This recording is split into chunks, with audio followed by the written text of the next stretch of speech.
Buenas tardes a todos y a todas. Hoy vamos a dar marcha al segundo seminario de nuestro ciclo 2022. Es el turno del profesor doctor Guillermo Docena, bioquímico, doctor de la Facultad de Ciencias Exactas, profesor titular de Inmunología de la Universidad Nacional de La Plata, investigador principal del CONICET, vicedirector del Instituto de Estudios Inmunológicos y Fisiopatológicos, expresidente de la Sociedad Argentina de Inmunología y director del Centro de Excelencia FOSIS. El título del seminario de hoy es Rol de la mucosa intestinal en la alergia alimentaria. Le agradecemos muchísimo a Guillermo por estar presente aquí con nosotros, así que, como es, podés compartir tu pantalla. Bárbaro. Bueno, muchas gracias Ariel por la invitación, por la presentación. Siempre es un placer estar con ustedes, muchos amigos de hace muchas décadas ahí. Una lástima que no sea presencial porque es una buena excusa para verlos, estar con ustedes y charlar, pero bueno, esto nos va a aproximar por lo menos un poco. La idea es, bueno, voy a ir compartiendo, es contarles algunos resultados que hemos tenido últimamente. Algunos han sido publicados el año pasado, otros los enviamos ahora a publicar, otros estamos enviándolos, pero bueno, un poco es contarles o hablar sobre la historia nuestra ya desde hace varias décadas en enfermedades inflamatorias que afectan al intestino, en particular alergia alimentaria. Y bueno, en lo que hoy les quiero mostrar son resultados que hemos tenido en los últimos años en muestras humanas, de intestino humano, lo cual yo creo que es el gran valor agregado que tiene este trabajo, porque son muy pocos los lugares en el mundo donde pueden tener o biopsias o muestras de pacientes con alergia alimentaria. Calculo, bueno, ahora yo les voy a hablar 2 minutitos nomás de alergia, en todo caso después me preguntan al final, pero en alergia alimentaria éticamente no se pueden obtener biopsias. Son enfermedades inflamatorias muy distintas a otras, como la enfermedad celíaca, la enfermedad de Crohn o colitis, donde el diagnóstico se hace básicamente en función del análisis histológico de muestras del tejido que está afectado. Acá eso no se puede hacer, hay otro tipo de herramientas, y por eso no está justificado éticamente biopsiar a los pacientes. Pero bueno, les voy a mostrar una forma que o cómo le hemos encontrado la vuelta para obtener estas muestras, y bueno, realmente estamos obteniendo información que es muy importante, que nos permite entender muchas cosas que se suponían pero que no se han demostrado, y otras que estamos avanzando para generar nuevo conocimiento, entender qué rol tiene la mucosa intestinal. Por más que uno habla de alergia alimentaria y supone que el intestino está afectado, bueno, hay que demostrarlo. Entonces, bueno, muy rápidamente, creo que ya todos sabemos lo que es una mucosa. Una mucosa es cualquier tejido u órgano que está conectado con el exterior. Esa es la definición original. Y bueno, y hoy en día sabemos que si está conectado con el exterior, está en contacto con distintos tipos de antígenos en una forma continua e intensa, y dependiendo de la mucosa, esa exposición antigénica es más marcada o menos marcada, lo cual ha determinado que evolutivamente en estos tejidos haya un sistema inmune asociado, que en muchos casos tiene propiedades particulares o únicas. Hay poblaciones celulares que solo están en algunas de estas mucosas. Y entre todas estas mucosas, como tenemos acá, la más importante es la del intestino, básicamente pues es donde está el mayor desafío antigénico, y no solo por antígenos de la dieta, que como se imaginan, a lo largo de la vida son toneladas de antígenos que ingerimos, y todo eso es antigénico, sino también por los antígenos que están en microorganismos, la gran mayoría procariotes, también algunos eucariotes, y es lo que todos conocemos como microbiota. Entonces, en todas las mucosas hay una microbiota asociada. Eso es un concepto también bastante moderno de los últimos años. No existen nichos de este tipo que sean estériles, como se hablaba del bronquio, de útero, etcétera, glándulas mamarias, sino que en todos hay una microbiota y por eso en todos hay un sistema inmune asociado. Y cada una de estas mucosas van a tener otras funciones, pero tiene una función inmunológica que es esencial para controlar el intercambio de nutrientes, porque esa es la función en general de las mucosas, intercambio de nutrientes, gases, etcétera. Y como les decía, como del lado externo estamos en contacto con el medio ambiente y con antígenos, hay que controlar qué es lo que ingresa, de manera que ese sistema inmune lo que hace es o generar inflamación o generar tolerancia, según uno quiera preservar el antígeno o no. Entonces, cuando uno habla de mucosas en general, se estima en 400 metros cuadrados en la superficie de esta mucosa, toda recubierta con células del sistema inmune, por lo cual decimos que el 80-90% de nuestras células del sistema inmune están en las mucosas. Y esto es el intestino delgado, donde está la mayor superficie. En intestino se habla de 300 metros cuadrados, lo cual es equivalente a una cancha de tenis. O sea, imagínense cuál es la superficie expuesta de nuestro intestino, y sobre todo el intestino delgado con estas vellosidades, que es lo que aumenta la superficie expuesta para favorecer la absorción de nutrientes o la secreción de metabolitos que no utilizamos. Entonces esa es la función inmunológica de las mucosas, controlar y activar. Siempre va a activar un mecanismo inflamatorio o un mecanismo tolerogénico, de manera que en un individuo normal el intestino es un órgano tolerogénico, es un entorno tolerogénico, para evitar la inflamación. Ahora bien, la Lucy, a ver. Por favor, se pueden apagar los micrófonos. Gracias. Entonces, bueno, ¿qué son las alergias? Muy rápidamente, las alergias sabemos que son mecanismos de hipersensibilidad, es decir, son los mecanismos fisiológicos del sistema inmune, que en este caso, en ciertos individuos, se activan o se regulan en forma inadecuada. Entonces ahí hablamos de alergias. Y en particular, una alergia alimentaria la definimos cuando en un individuo esa respuesta inmune anormal se produce frente a los antígenos de la dieta. Entonces ahí tenemos que diferenciar dos situaciones. Una, lo que es cuando se generan estos mecanismos, que eso no es una alergia, eso se llama sensibilización alérgica, y la otra es la alergia alimentaria. La alergia alimentaria se define cuando el individuo presenta síntomas. Entonces, un individuo que es susceptible o predispuesto a generar una alergia va a empezar siendo sensible o susceptible y va a terminar, dependiendo de distintos factores, en una alergia que se manifiesta clínicamente.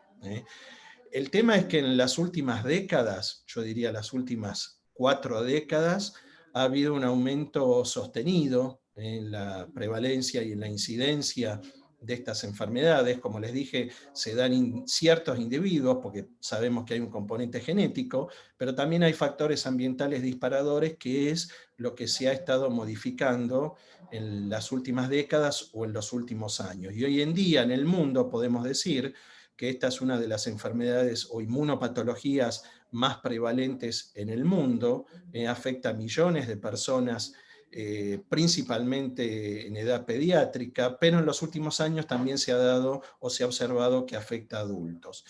Y en algunos países lo que se han visto es que estos aumentos en la incidencia adquirió proporciones epidémicas. Entonces hablamos de una primera epidemia de alergias, allá por la década o por los años 2000, epidemia de asma y rinitis, pero después lo llamativo, y sobre todo con hijos o familiares cercanos de esos individuos que habían padecido esas enfermedades alérgicas en la primera ola, desarrollan una segunda ola epidémica que tiene manifestación intestinal. Por eso hablamos de una segunda ola epidémica de alergias alimentarias. En el 2010 se definió así, eso ha seguido creciendo, no sabemos qué es lo que va a ocurrir y tampoco sabemos bien cuáles son los mecanismos o los factores que determinan que estemos hoy en día en el mundo hablando de una epidemia de alergia alimentaria. Además del aumento de incidencia, también han habido cambios en la presentación clínica, las reacciones son más graves, más severas, y lo que más se observa o lo que más hay son anafilaxias alimentarias. La anafilaxia es la reacción más severa dentro de las alergias, que puede poner en riesgo la vida del paciente, pero algo que antes era muy raro de observar, había anafilaxia solo contra algunos alergenos, como el maní. Hoy hay anafilaxia contra muchos más alimentos que antes no producían este fenómeno. Por eso es que está cambiando la presentación.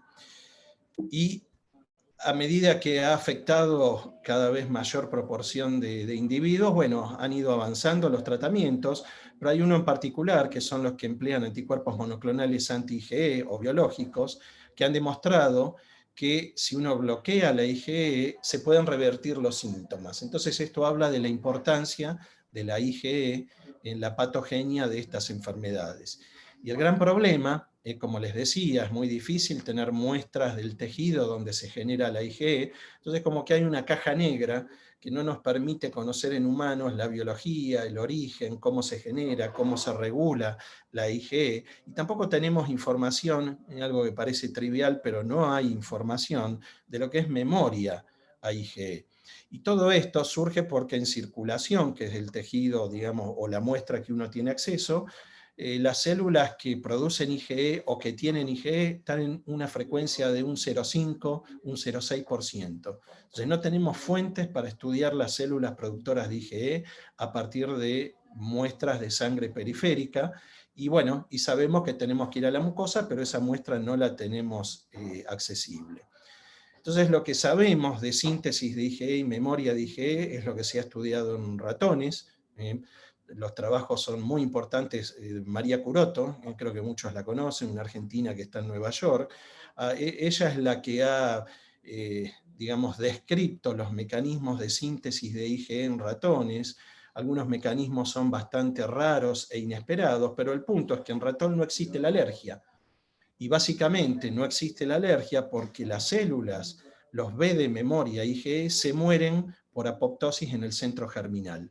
Entonces, esa sería la razón por la cual ciertas especies animales no pueden hacer alergia y otras sí. O sea, tiene que ver con la síntesis y la generación de las células de memoria. En humanos no sabemos nada de eso. Hay algunos trabajos que han descrito células en médula ósea, en adenoides, mucosa nasal, mucosa bronquial, pero en intestino no hay un solo trabajo que demuestre que ahí se sintetiza o cómo se sintetiza.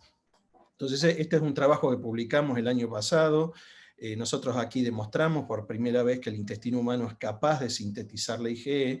Y bueno, un poco es lo que les quiero mostrar, algunos de estos resultados les quiero mostrar ahora. Yo creo que, digamos, es lo más interesante. Y la idea es cómo hemos hecho para tratar de estudiar el estroma, donde están las células que produce la IgE, y esto indudablemente va a tener impacto en lo que conozcamos o lo que nos permita entender lo que es la fisiopatogenia de la enfermedad, y por supuesto tratar de desarrollar estrategias para modular estas enfermedades o lo que hoy llamamos vacunas terapéuticas. Entonces, bueno, este trabajo fue el trabajo de tesis de Karina Canciani, que lo presentó el año pasado, y esto empieza con una observación. Nosotros veníamos trabajando con el Hospital de Niños de La Plata, y empieza con una observación de los médicos del servicio de gastroenterología, que veían que chicos que tenían sangrado rectal, cuando se les hace una colonoscopía para tratar de ver cuál es el problema, de dónde viene el sangrado, encuentran pólipos, y a su vez, a esos chicos nosotros les hacíamos, como un trabajo de extensión en el laboratorio, les medíamos IgE específica, IgE total. Entonces lo que observan los médicos es que cuando los chicos tenían alguna sospecha de alergia, tenían sangrado, tenían pólipo y tenían IgE total e IgE específica alta. A partir de ahí es que se inició, cuando estaba Cueto Rúa como director del servicio, este trabajo ya hace varios años, y bueno, y es lo que termina, digamos, ahora con esta serie de publicaciones. Entonces nosotros vamos a estudiar en chicos en edad pediátrica, en general mayores de 2 años, que que se los incluye porque tienen sangrado rectal y en alguna manera una sospecha de alergia alimentaria y sobre todo alergia a leche de vaca. Se los deriva porque se trabaja en forma conjunta. Los chicos ingresan en gastroenterología y se trabaja en conjunto con el servicio de alergia. Entonces, bueno, se le hace una anamnesis personal y familiar dirigida a obtener información de, digamos, antecedentes de alergia y atopía. Se les hace una prueba cutánea para ver si en la piel tienen células o mastocitos con IgE específica que se van a activar y generar una reacción inflamatoria cuando se los expone al alergeno, y obviamente les hacemos serología, y en todos los casos se les indica una colonoscopía para ver cuál es la causa, descartar otras. Hay distintos motivos que pueden generar a esa edad un sangrado rectal, pero bueno, lo que nosotros observamos es que en la mitad prácticamente de los pacientes se encuentran pólipos, como estos que están en la foto. Son en general pólipos únicos o simples, pedunculados, no son como los pólipos tumorales que, digamos, son una protuberancia mucho más extendida en la pared intestinal.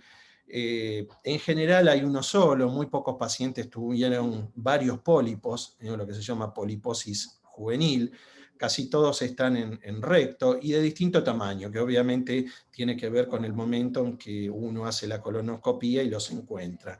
En muchos pacientes el ojo entrenado del colonoscopista lo que ve es una cicatriz, lo cual quiere decir que el chico estaba sangrando, el movimiento de ese pólipo por el tránsito de materia fecal, digamos, lo desprende. Entonces en muchos casos no vemos el pólipo, pero sí se puede identificar una cicatriz, por lo cual también uno podría considerarlos en este tipo de estudios.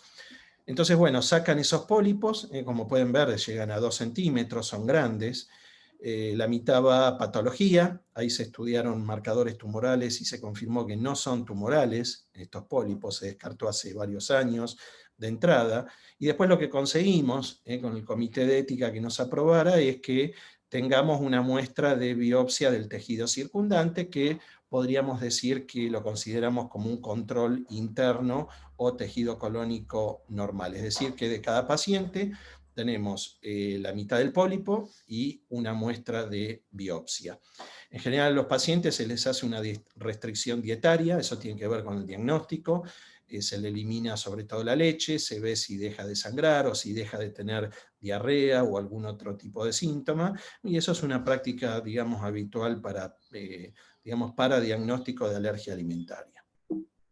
Entonces nosotros, esto voy a ir muy rápido, son algunos detalles o datos de estos pacientes, algunos ya se los nombré, la gran mayoría, el 70-80%, tienen IgE específica en el suero, tienen niveles de IgE total en el suero elevados, y encontramos sobre todo alergia a leche de vaca, a maní, algunos a soja, y también algunos, no todos, tienen antecedentes de historia de alergia o de atopía, ya sea personal o algunos familiar.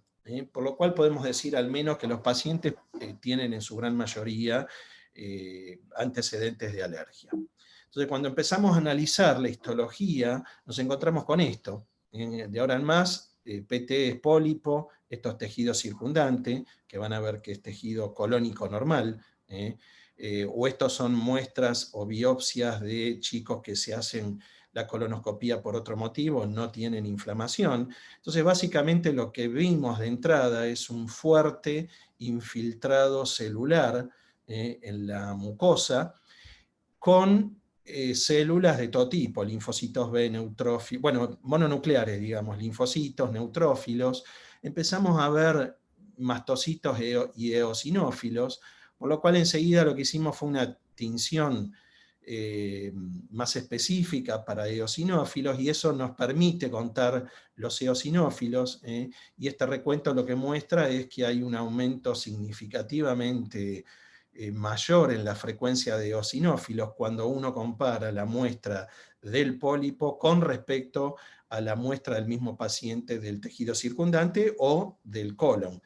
Sabemos que eosinófilos hay en todas las mucosas, pero están en muy baja cantidad. En intestino hay, pero están en muy baja cantidad. Pero cuando hay una inflamación, estos valores aumentan, inclusive tenemos varios pacientes con más de 100 eosinófilos por un campo de gran aumento, lo cual indica que hay una eosinofilia tisular. Eso fue lo primero que nos llamó la atención, o sea, son pólipos inflamatorios, no son tumorales, no hay displasia, no hay hiperplasia, los marcadores eran negativos, es decir que es un tejido neta y claramente inflamatorio, con un contenido inflamatorio. Y otra cosa que nos llamó mucho la atención, porque son muy duros, son difíciles de cortar, cuando hacemos una tinción tricrómica como es para colágeno, hay depósitos tremendos de colágeno, hay mucha fibrosis, entonces esto también habla de una respuesta inflamatoria tipo 2 o TH2 o alergia. Esto también es otra rama que estamos estudiando dentro de este proyecto. Pero, digamos, en primera instancia vimos infiltrado inflamatorio, eosinófilos en un recuento, digamos, significativamente muy alto. Cuando analizamos la IgE total en el tejido también está aumentada, y acá arriba pueden ver por microscopía confocal si se tiñe con anti-IgE o anti-CD y anti-CD138, como vamos a ver después. Los eosinófilos, por la morfología del núcleo, claramente uno los puede identificar. Y además, bueno, una profunda fibrosis. Entonces, una de las primeras, una de las primeras evidencias que nos llamó mucho la atención, que estamos estudiando, y es el trabajo de tesis de Julián Baccaro. Él empezó haciendo un trabajo de licenciatura y justamente en esto. Entonces lo que hicimos para tratar de entender esa eosinofilia, estudiamos o analizamos algunas quimoquinas. Muchas vimos que cuando uno compara tejido circundante con el pólipo están en niveles de expresión, estos son niveles de transcriptos por RT-qPCR similares, pero una en particular, CCL26 o eotaxina 3, que bueno, es el principal quimioatractante de eosinófilos, estaba aumentado en los pólipos y no en el tejido circundante. Y cuando vamos a analizar los niveles de expresión de estos transcriptos en compartimento epitelial, esto es todo el tejido, también está aumentado. Aquí podemos ver una tinción por microscopía confocal, CCL26 se ve en verde o en amarillo, y podemos ver, supongo que lo verán claramente, que el compartimento epitelial está teñido y no el estroma. Es decir que esta quimoquina está aumentada en el pólipo, no en el tejido circundante, y aparentemente la producen las células epiteliales o los colonocitos. Entonces, bueno, otro de los estudios que hicimos fue analizar varias citoquinas en el tejido, interleuquinas. Acá les muestro estas nomás para no hacerlo muy pesado, pero analizamos citoquinas tipo 1 y tipo 2, y vimos particularmente que IL-4 e IL-13 están significativamente aumentadas en el pólipo y no en el tejido colónico, y sobre todo interferón gamma no varía, o sea, los mismos niveles, esto es proteína por ELISA, los mismos niveles en pólipo y en tejido circundante, pero la relación IL-13-interferón, esa sí está significativamente aumentada. Es decir, que en los pólipos tenemos adentro un infiltrado inflamatorio con eosinofilias y aumento significativo de interleuquinas tipo 2. Entonces lo que hicimos fue estudiar en células CACO2, que las conocen, son células tumorales de epitelio de intestino grueso, colonocitos humanos. Entonces enfrentamos estas células a distintos estímulos, flagelina, que las células responden, y distintas citoquinas, pero en particular vimos que con IL-13, fíjense, se produce un aumento muy marcado de la expresión de CCL26. Estas células, fíjense que les decía, responden a flagelina, esto da una idea de la magnitud. Cuando uno los enfrenta a IL-13, qué cantidad de CCL26 expresan, interferón gamma no responden, y para ver si este efecto era específico y estaba mediado por el receptor de interleuquina 13, Bueno, aquí tienen otras citoquinas, IL-4, IL-5. IL-4 la estudiamos porque los trabajos con células de otros tejidos demuestran que IL-4 e IL-13 pueden producir CCL26. Nosotros acá vemos que es prácticamente solo con IL-13, no con IL-4, y cuando incubamos las células con IL-13 y dupilumab, que es un anticuerpo que bloquea el receptor de IL-13, vemos que ese efecto se ve suprimido, se ve inhibido. También probamos con mepolizumab, que es un anti-IL-5, y bueno, obviamente con IL-5 no estaba aumentado, por lo cual acá tampoco vemos que está aumentado. Es decir, que el estroma de estos pólipos predominan citoquinas Th2, y las células epiteliales serían la fuente celular para generar, bajo el efecto de la interleuquina 13, una quimoquina que atrae los eosinófilos de sangre y se acumulan en el tejido. Entonces, con estas muestras lo que hicimos es un array de quinasas con distintas citoquinas a distintos tiempos, y en general no encontramos quinasas que estén muy moduladas, muy activadas o inhibidas, pero en particular vimos que STAT3 sí estaba fosforilado, y también sabíamos que por bibliografía que STAT6 podía intervenir en la vía intracelular que activa la transcripción de CCL26.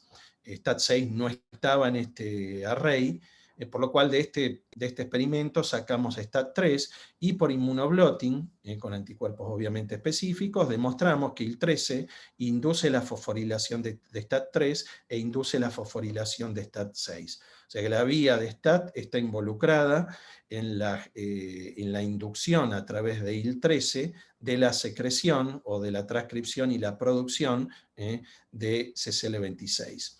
Y después lo que hicimos es usar un inhibidor de las JAK quinasas 1 y 2, como el ruxolitinib, y también vimos un efecto de inhibición, por lo cual podríamos decir que la inducción de CCL26 está mediada por la activación de la vía STAT-JAK, y eso puede ser importante para el tratamiento o la terapia, porque se emplea en otras patologías eosinofílicas mucosales como esofagitis eosinofílica, etc.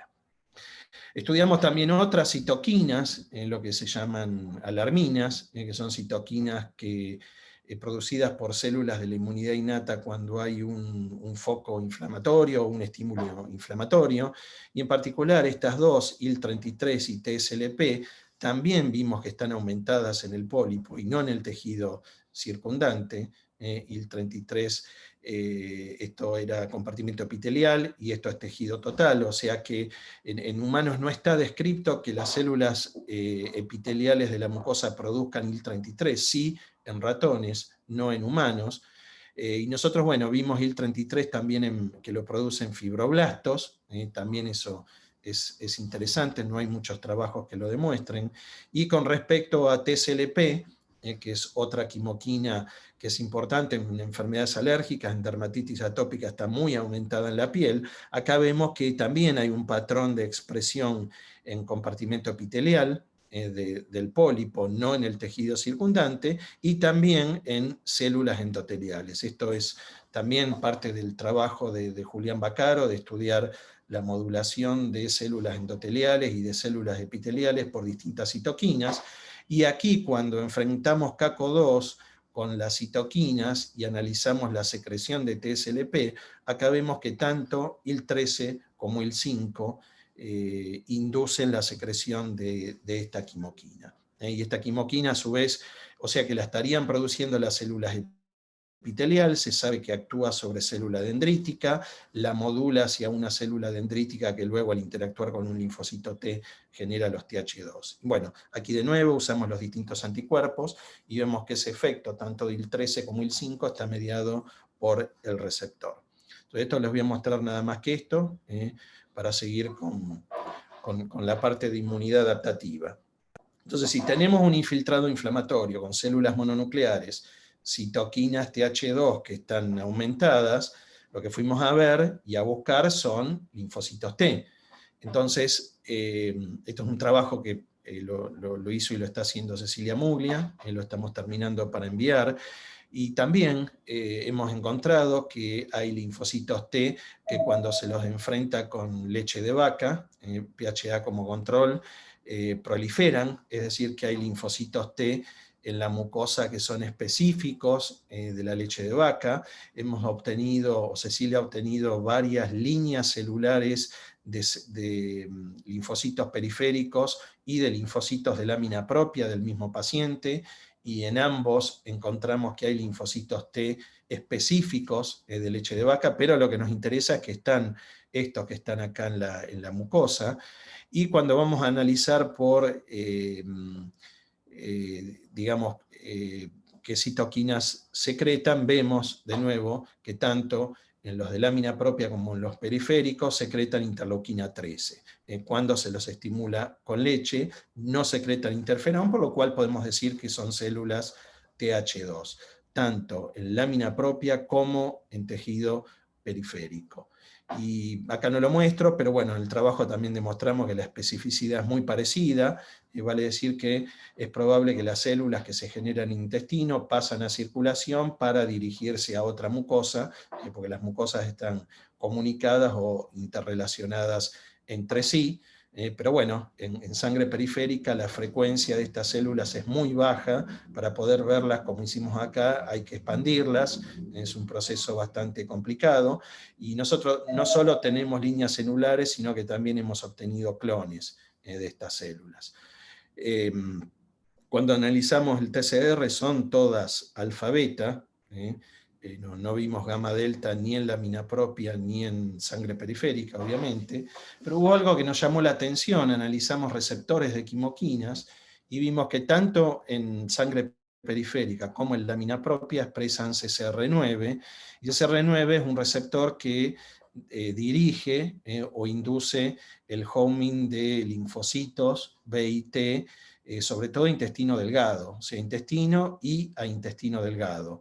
El ligando de CCR9 es CCL25, y fíjense, cuando analizamos la expresión de CCL25, vemos que solo se produce adentro del pólipo y no afuera en el tejido normal. Es decir, que nosotros estamos viendo que adentro del pólipo tenemos linfocitos TTH2, que no sabemos si se generan acá y son retenidos aquí adentro porque se genera el ligando en el tejido, o probablemente se generaron en intestino delgado, que es digamos, la mucosa principal donde se generan las células en alergia alimentaria, y por alguna razón por sangre están migrando a intestino grueso. Esa respuesta, la verdad, todavía no la podemos ver. O sea, acá lo importante es que adentro de ese tejido, además hay linfocitos TH2 específicos del alergeno. Entonces, bueno, ¿qué nos queda estudiar? La parte de inmunidad humoral. Perdón. Como les decía, cuando fuimos a medir anticuerpos en tejido, la IgE total está aumentada en el pólipo, fíjense, en el tejido circundante está baja, niveles basales o no detectable. Cuando medimos IgE específica en el tejido también está aumentada, y cuando vamos a ver por microscopía confocal vemos que adentro del pólipo, a diferencia del tejido circundante, hay una frecuencia muy alta, una cantidad significativamente mucho más alta de células que tienen IgE al menos en la membrana. Eso es adentro del pólipo y no afuera. Entonces, para ver si se trata de linfocitos B o no, bueno, hicimos la comarcación con IgE y CD138, y como les mostré antes, las células IgE positivas, CD138 negativas son eosinófilos, y las que son doble positivas son células plasmáticas. Hay un aumento de células plasmáticas, o linfocitos B, compartimento B, que tienen IgE en la membrana adentro del pólipo y no afuera. Bueno, esto también vimos que hay una cierta correlación entre los niveles de IgE total en periferia, en sangre, y los niveles de IgE total en el tejido. Es decir, que en algunos casos uno podría decir que en periferia se está reproduciendo lo que ocurre en el tejido. Entonces, cuando analizábamos la histología, encontrábamos este tipo de hematoxilina eosina, este tipo de agregados o conglomerados celulares que nos llamaba la atención, sobre todo porque había muchos, Entonces, cuando hicimos la tinción por inmunohistoquímica con distintos anticuerpos, vemos que son conjuntos de linfocitos B, o sea, se tiñen con CD20. Son células en proliferación activa, Ki67 positivas, y en una parte de esos aglomerados, bueno, se expresa la enzima, la deaminasa, que tiene que ver con hipermutación y cambio de clase. Entonces, todo esto nos permite definir que esos aglomerados de células son centros germinales y están activos. Hay de distinto tamaño, por lo cual adentro del pólipo se están generando células, células plasmáticas o linfocitos B de memoria. Cuando analizamos los isotipos, de nuevo comparando adentro del pólipo y afuera, vemos que si analizamos IgA fuera del tejido, o fuera del pólipo, perdón, en colon normal, la IgA está alta, hay muchas células IgA positivas, lo cual es lo esperable, o lo razonable, pero dentro del pólipo hay mucha menos frecuencia de células IgA positivas.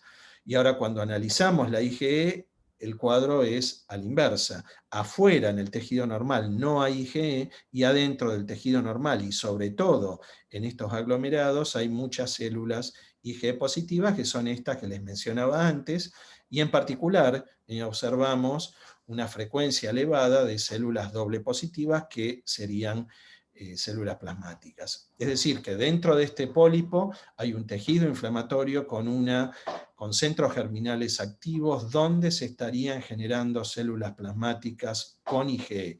Todavía, digamos, este resultado es lo que, digamos, es el indicio más fuerte para sostener que la IgE se está generando acá adentro. Si esta IgE a la cual se unen las células viene de sangre, afuera también habría IgE. O sea, las células con el receptor de IgE están en todos los tejidos y en todo el tejido. También marcaría células aquí afuera como IgE positiva, y eso no lo vemos. Por lo cual, la primera hipótesis es que la IgE se está generando adentro del pólipo, en el tejido. Estos son también otras fotos, lo mismo, y algo que nos llamó la atención es que estas células IgE positivas se dan en la interfase del centro germinal, o sea, en la parte de afuera del centro germinal, lo cual es un indicio bastante fuerte de que la célula se está generando ahí. El cambio, el switch, se da en la zona clara y sobre todo en la periferia del centro germinal, porque prácticamente todo, aquí tenemos todas células que están haciendo la hipermutación, son las Ki67 positivos. Entonces, fíjense en la cantidad en el estroma de eosinófilos y también las células plasmáticas positivas. No lo vimos en los tejidos circundantes ni en biopsias de otras patologías, como en este caso enfermedad de Crohn. Entonces lo que hicimos fue tratar de demostrar que en esos centros germinales se produce la síntesis. Para eso, bueno, exploramos de una manera bastante básica la biología del IgE, como les decía. Si esto es un centro germinal, tenemos la zona oscura donde las células están proliferando, haciendo mitosis, mutando, hipermutación, y las células cada tanto, no se sabe cuál es la señal, que las hace salir de la zona oscura, va a la zona clara, y ahí, entre las células dendríticas foliculares y los linfocitos T helper foliculares, son los que producen la selección de aquellas células que tengan una IgE en la superficie con una cierta afinidad, y así es como se seleccionan, y luego se diferencian a célula plasmática, productora de IgE, o linfocito B de memoria, con IgE en la membrana. Entonces, ¿qué hicimos? A partir de cortes de pólipos, con una tinción vital y suave, identificamos estas regiones, estos aglomerados. Por microscopía láser de disección obtenemos ese tejido, ese pedacito de tejido. Bueno, obviamente es muy poca muestra, por lo cual estamos muy limitados metodológicamente, pero lo que hicimos es aislar RNA y hacer RT-PCR o RT-qPCR para distintos marcadores. Entonces, lo primero que hicimos, por eso no tenemos muchos pacientes con todos los marcadores, porque además piensen en un pólipo de varios centímetros. Cuando uno empieza a hacer cortes hay que pegarle justo al centro germinal, de manera de poder tenerlo en el corte. Entonces, en particular, elegimos 3 pacientes donde pudimos hacer toda la batería de reacciones de PCR. Obviamente analizamos mucho más, pero lo primero que hacemos es identificar la diaminasa para confirmar que lo que obtuvimos es un centro germinal y no un simple aglomerado de células. Y también lo comparamos con la muestra de biopsia. Entonces, bueno, esto es un control de carga celular, un gen marcador, y esto es la diaminasa que nunca lo vimos en la mucosa, nunca le pegamos afuera en la mucosa justo a un centro germinal, o sea, cuando toman la biopsia, y nos quedamos con estos 3 pacientes. Confirmamos que en esos 3 pacientes en el tejido hay IgE por microscopía confocal y no en la muestra de tejido circundante. Y básicamente lo que hicimos fueron PCRs para detectar la presencia de transcriptos transitorios que se inducen cuando se genera el cambio de isotipo. Entonces, cuando el cambio de isotipo o el reordenamiento, digamos, para seleccionar el gen que codifica para la cadena pesada. Entonces, siempre lo primero que se transcribe es un transcripto que se llama línea germinal, que cuando esto se transcribe en presencia de distintos estímulos, pero en particular las citoquinas TH2, inducen este pequeño transcripto que dura un cierto tiempo, y ese tiempo que dura le indica a la deaminasa que tiene que actuar en este exón. Entonces, cuando actúa la deaminasa, todos saben, se forma este loop de DNA que se va a cortar, se escinde, y este loop también se transcribe y en forma transitoria, es decir, que dura un cierto tiempo y después se degrada porque no tiene ninguna función. Entonces lo que hicimos fue diseñar primers para detectar este transcripto de línea germinal, este transcripto circular, que lo vamos a llamar, y después un primer para detectar si se transcribió o no el isotipo o la IgE madura. Entonces, bueno, eso es lo que analizamos en cada caso. Yo acá les muestro, fíjense, en algunos casos, por ejemplo, diseñamos un primer para transcripto de línea germinal para estudiar switch directo de mu a epsilon. Voy a volver una para atrás, si puedo. Bueno, no importa, acá está. O sea, hay 2 formas de hacer el switch a epsilon.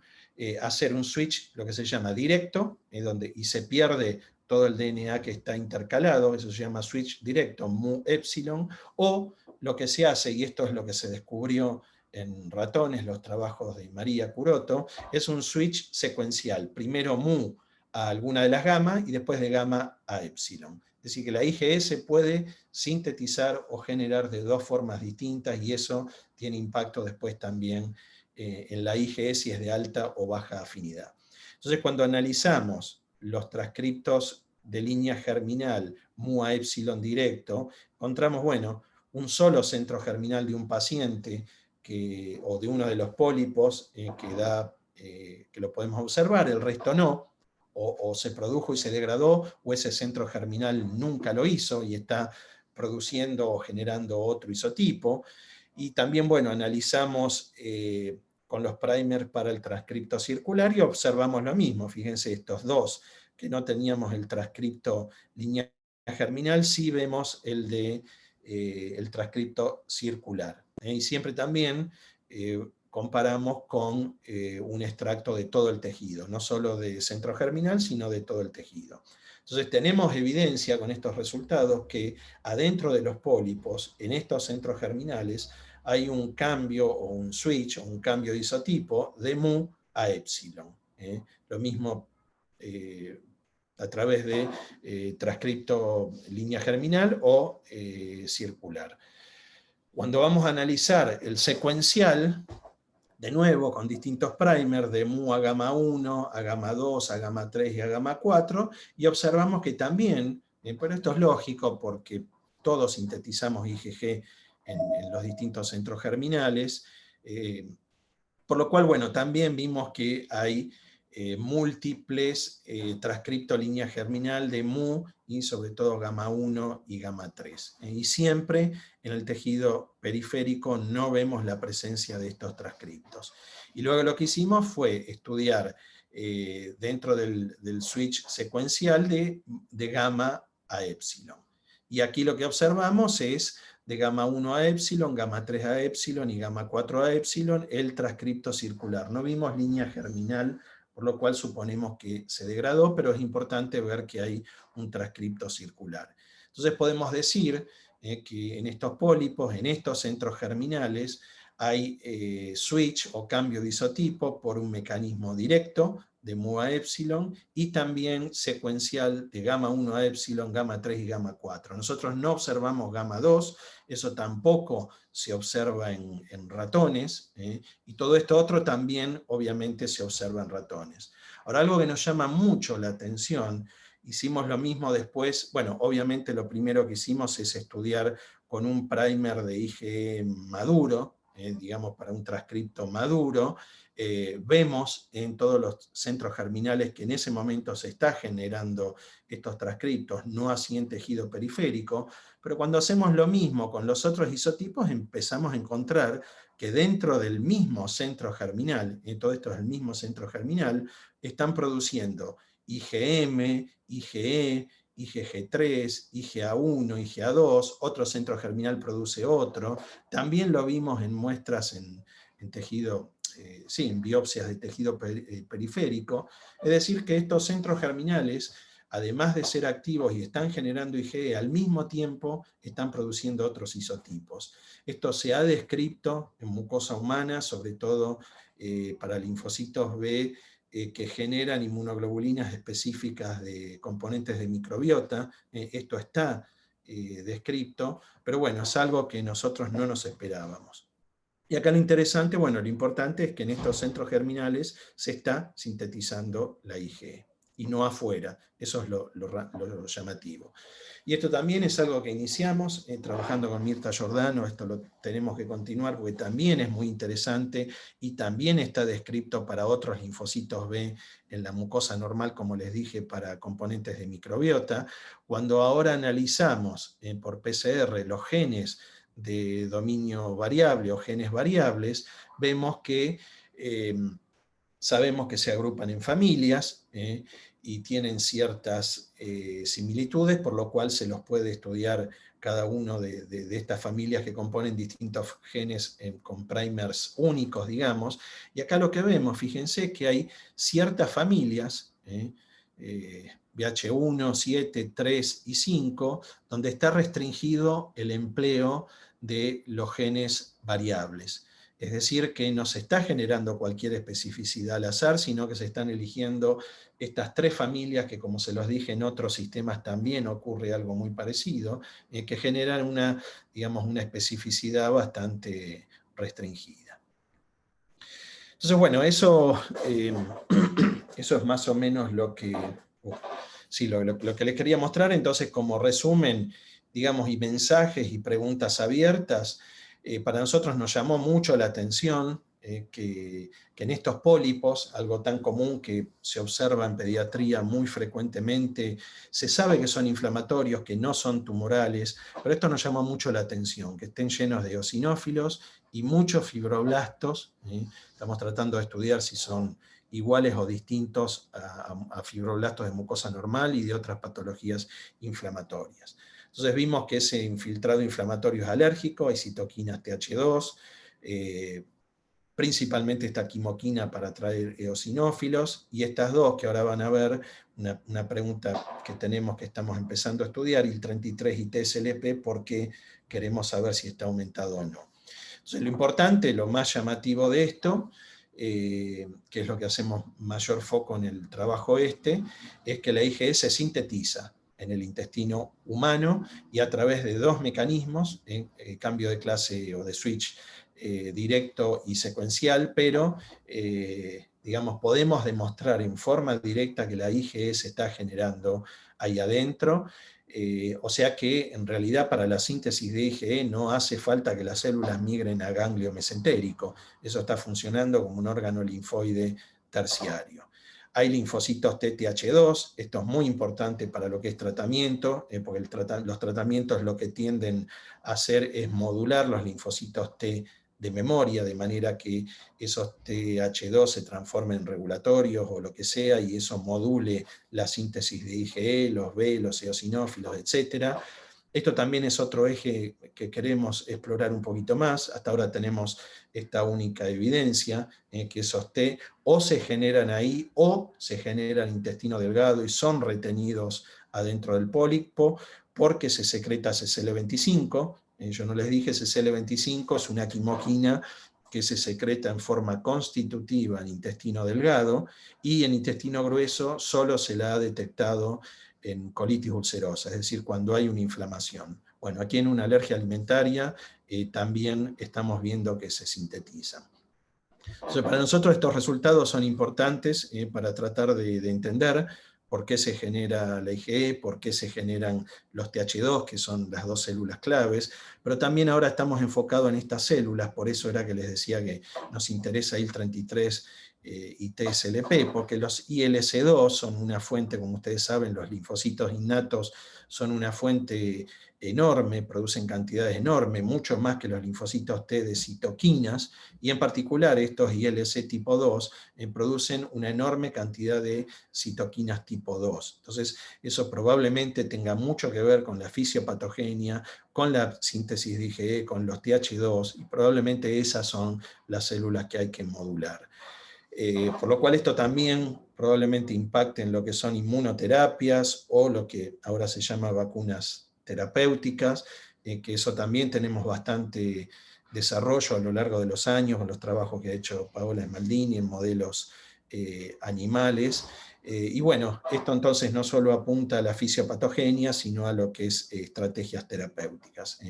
Estos son los trabajos. Nosotros tenemos trabajos en modelos animales, como les dije, en ratón no existe la alergia, hay que inducirla, se puede inducir artificialmente la síntesis de IgE en intestino, y lo que hacemos es modular a través de distintas estrategias, en lo que es inmunomodulación o inducción de linfocitos TTH1 o la inducción de linfocitos T regulatorios, pero bueno, se sabe que uno modulando los TH2 de memoria puede llegar a revertir el cuadro.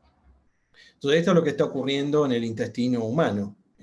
Hay alguna susceptibilidad. Para nosotros el candidato, el target que dispara todo esto es la célula epitelial, que también tiene que ver en este caso con la formación del pólipo. Ahí puede ser que es donde se inicie o se genere, que todavía no lo sabemos, todo este proceso. Esta célula epitelial es la que produce las alarminas, probablemente interleuquina 13 también, y bueno, y eso es lo que modula toda la respuesta adaptativa, y las células de la inmunidad innata, sobre todo eosinófilos y mastocitos, sensibilizados con la IgE, frente a los sucesivos encuentros con el alergeno, son los que se activan, liberan el contenido de los gránulos, y eso es lo que genera el foco inflamatorio, que finalmente altera la permeabilidad y genera los síntomas. Todo esto es sensibilización, y cuando todo esto se produce en forma repetitiva en el tiempo y se generan los síntomas, ya es alergia. Entonces la estrategia es tratar de modular o regular todas estas células que generan este entorno TH2 o entorno alérgico.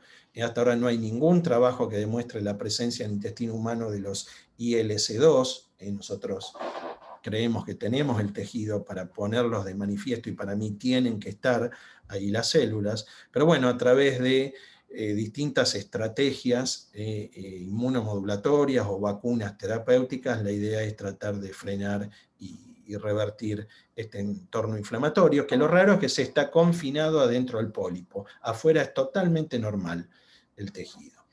Entonces, bueno, quería agradecer en primera instancia, bueno, obviamente a los pacientes y a los padres que acceden al estudio, entienden la importancia, firman el consentimiento, a los médicos, sobre todo a los gastroenterólogos, porque todo esto surgió del servicio de gastroenterología del Hospital de Niños, y después se fueron sumando otros servicios, a colaboradores y, bueno, obviamente a todo el equipo. Cada vez que llaman que hay un pólipo, alguno de los chicos sale corriendo porque hay que ir a buscarlo, traerlo, procesarlo, decidir en qué se va a usar, etc. Entonces el Hospital de Niños de La Plata es fundamental. Hasta ahora solo de ahí estamos obteniendo las muestras. Y bueno, hay varios del equipo que están involucrados en este proyecto. Creo que nos ha tirado varias puntas para tratar de seguir adelante. Creo que no me queda nada más. No. Bueno, eso es todo. Espero no haberme pasado mucho en el tiempo. No, estamos perfectos, estuvo. Muchísimas gracias, Guillermo. Te felicito a vos y a todo el grupo de trabajo, y que a la vez pensaba recién cuando mostraba todos los colaboradores la importancia de la interrelación con la clínica, ¿no? Con los médicos, de poder Sí. obtener resultados más significativos.